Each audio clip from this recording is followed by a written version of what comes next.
अरे सुधीर, तुम्हें पता है आज बॉस बड़े गुस्से में है। न जाने क्या बात है।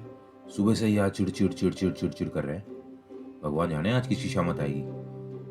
ओहो, बॉस का तो रोज का नाटक है यार। पर किसकी बात माने किसकी नहीं ये पता नहीं है। बॉस तो रोज करते हैं। आज उन्होंने नंदिनी को सुबह सुबह ऑफिस में बुला लिया। देखो नंदिनी, मेरी बात सुनो। वो रतनगढ़ की रिपोर्ट का क्या हुआ? वो रिपोर्ट मुझे अब तक नहीं मिली है। और वो रिपोर्ट मुझे मिलेगी कब? जरा शर्मा से पूछ जा करके और मुझे बताओ कि वो रिपोर्ट कब मिलेगी। जाओ, अभी चाहिए मुझे वो रिपोर्ट। जाओ। शर्मा, रिपोर्ट कहाँ है? शर्मा, मैं तुमसे पूछ रहा हूँ रिपोर्ट कहाँ है? पिछले 2 महीने से तुम मुझे रिपोर्ट रिपोर्ट कर रहे हो। रिपोर्ट अब तक नहीं दी तुमने मुझे। और वो रिपोर्ट मुझे अब चाहिए। और तुम मुझे ला कर दोगे। अगर तुमने वो रिपोर्ट मुझे नहीं दी तो तुम्हारी नौकरी गई। बॉस, बॉस बस, बस 2 दिन का टाइम दीजिए बॉस। बॉस, मैं आपकी रिपोर्ट तैयार करके ला रहा हूँ बॉस। बॉस बस आपको 2 दिन में आप रिपोर्ट मिल जाएगी boss. Yes boss, yes yes. 2 दिन में मुझे रिपोर्ट चाहिए शर्मा, वरना तुम्हारी नौकरी गई। याद रखना। अगले ही पल शर्मा दंदनाते हुए एडिटर के रूम में पहुंचे। मिस्टर अक्षय, रिपोर्ट कहाँ है? वो रतनगढ़ की सर्वे की रिपोर्ट कहाँ है ये बताओ मुझे। मुझे बॉस की डांट सुननी पड़ रही है तुम्हारी वजह से। पिछले 2 महीने से तुम कर रहे हो, आज दे रहा हूं, कल दे रहा हूं, आज दे रहा हूं, कल दे रहा हूं। अगर तुमसे रिपोर्ट नहीं दी जा रही तो इस प्रोजेक्ट को मैं किसी और को दूंगा। मुझे ऐसे लापरवाह लोग मेरे प्रोजेक्ट में नहीं चाहिए। और ना ही मैं तुम्हें कभी और नया प्रोजेक्ट दूंगा। याद रखना अक्षय। कुछ देर बाद बॉस के कैबिन में। कबीर, तुम मेरी बात सुनो। तुम ऐसा करो, कल सुबह जल्दी रतनगढ़ जाओ और वहां की सर्वे की रिपोर्ट मुझे ला कर दो। अगर तुम नहीं आ सकते जल्दी वहां से तो मुझे मेल कर देना या मुझे मैसेज कर देना।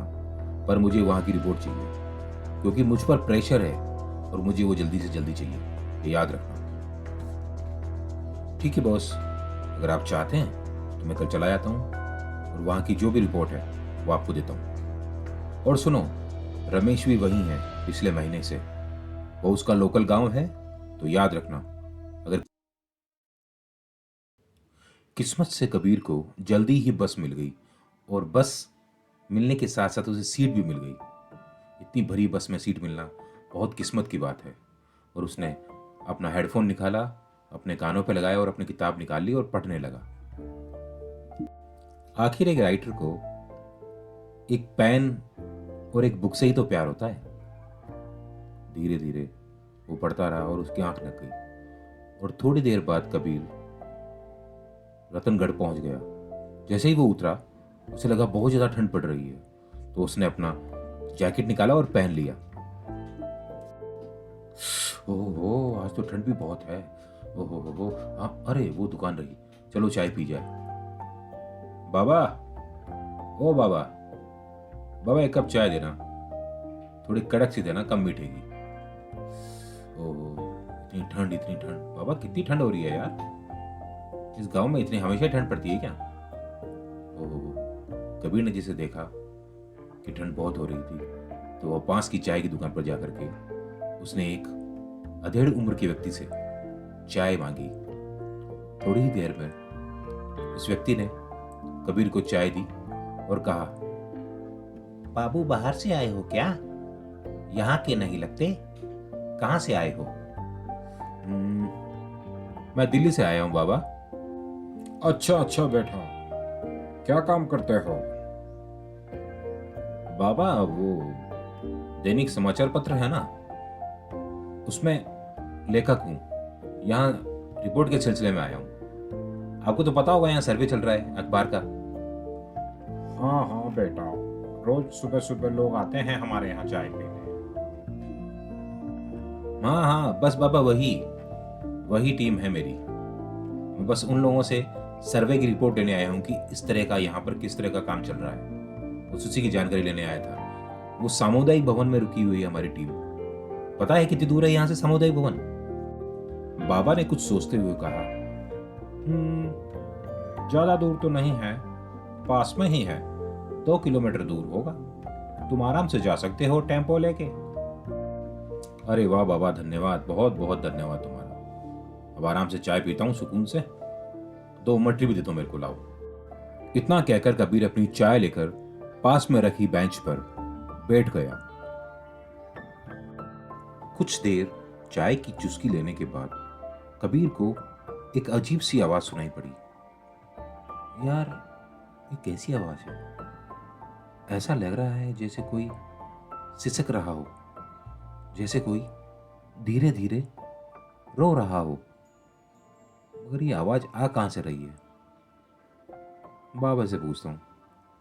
बाबा, बाबा। हाँ बेटा। बाबा, ये आवाज आपको भी सुनाई दे रही है क्या? ये अजीब सी आवाज, किसी के रोने की, सिसकने की। हाँ बेटा, वो देखो थोड़ी दूर पर, वहां कोई लड़की बैठी है। वो शायद रो रही है। लड़की रो रही है? मगर क्यों? पता नहीं बेटा, जब से मैं सुबह 4 बजे से आया हूँ तब से ये लड़की यहीं बैठी है। तब तो मुझे दिख भी नहीं रही थी, मुझे भी डर लग रहा था। उस समय तो कोहरा भी था। अब तो हल्का हल्का दिखने लगा है कि ये रो रही है, वहां बैठी है, देखो। सुबह 4 बजे से? क्या बात कर रहे हो बाबा, इतनी सुबह? हाँ बेटा, मैं मजाक थोड़ी कर रहा हूँ। देखो, उस तरफ देखो, वो वहां पर कोई बैठा है। लगता है नई नई दुल्हन है। देखो एक बार, तुम भी देखो। तभी कबीर ने गौर करके उस कोहरे की चादर की तरफ देखा जो उससे कुछ दूरी पर बनी हुई थी। वहां पर उसे एक परछाई की तरह कोई दिखाई दिया। एक लाल सुर्ख जोड़े में कोई बैठा था। जैसे ही कबीर ने उस तरफ देखा, वो हैरान रह गया। एक लाल सुर्ख जोड़े में नई नई दुल्हन पूरे गहनों के साथ बैठी हुई थी। सिर उसका पूरा ढका हुआ था। कबीर का दिमाग घूम गया। अरे यार, ये क्या चक्कर है? लगता है जैसे कल ही शादी हुई है और ये यहां बैठी है और रो रही है। कुछ समझ नहीं आ रहा यार। लगता है कुछ दाल में काला है। कबीर घबरा भी रहा था और डर भी रहा था। यार, ये बहुत रहस्यमयी लग रही है। आखिर ये है कौन? समझ नहीं आ रहा ये कौन है। तभी कबीर ने कुछ सोचकर बाबा को कहा, बाबा, एक चाय देना। और उस चाय को लेकर कबीर उस रहस्यमयी लड़की के पास चला गया और चाय उसके पास रखते हुए बोला, सुनिए, आप रोइए मत, चाय पी लीजिए। देखिए, सर्दी बहुत है और चाय पहले पी लीजिए आप। उसके बाद क्या तकलीफ है वो बता दीजिए। बताइए प्लीज, चाय पी लीजिए आप, तो छोड़िए। कुछ देर कबीर वहीं बैठा रहा और सोचा कि शायद ये लड़की कुछ बोलेगी, पर बहुत देर तक वो लड़की कुछ नहीं बोली। सिर्फ जैसे बैठी थी वो लड़की वैसे ही बैठी रही। थोड़ी देर बाद कबीर वहां से उठ करके वापस बाबा की चाय की दुकान पर चला गया और बाबा को कहा, बाबा ना, ये लड़की कुछ ना बोलेगी। थोड़ी देर बाद कबीर ने बाबा से कहा, बाबा, ये 10 रुपए लो और अगर ये लड़की कुछ मांगे आपसे खाने के लिए तो इसको दे देना। मेरा अब सामुदायिक भवन जाने का समय हो गया है। मेरी सर्वे की टीम आती होगी। अब मुझे उनसे मिलना है और रिपोर्टें लेके आनी है। अच्छा, ये बता दो बाबा कि यहां से कोई टेम्पो या बस मिल जाएगी सामुदायिक भवन के लिए?